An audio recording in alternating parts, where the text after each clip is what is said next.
السلام عليكم.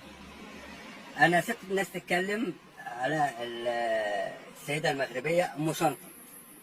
أولا ما يصحش يتقال على سيدة مغربية إن هي بشنطة.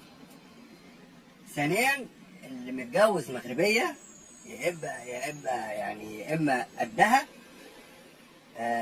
يا إما مفيش داعي. الست المغربية، أنا واحد من الناس متجوز مغربية على عين وعلى الراس ومتهنية ومبسوطة و15 سنة جواز وفي أسرة وفي أولاد وفي أسهار في المغرب. فما نقولش إن الست المغربية تروح بشنطتها وتقل من قيمتها ولا أي حاجة. الست المغربية كبيرة كبيرة وشريفة وفوق وفوق وفوق وفوق. فيا ريت محدش يقول على السيدة المغربية هي أم شنطة، لأن هي مش ناقصة. المغربية يعني المغربية مطلوبة لحاجات كتير، مش لازم أكررها. كل الناس بتقولها، مش لازم أنا أكررها.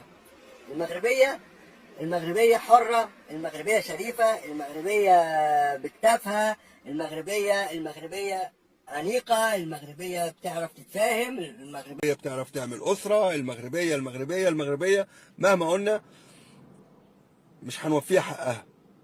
فيا ريت ما نقولش المغربية أم شنطة، لأن المغربية مش رخيصة.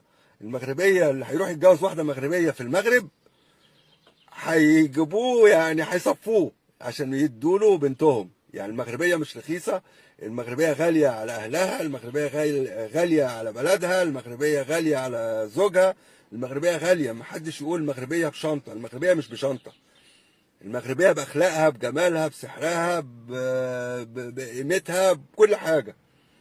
الله يخليها لنا ويخلي لنا كل السيدات من كل بلاد العالم. وتحياتي ليكم، وخصوصا تحية لأهلي في المغرب.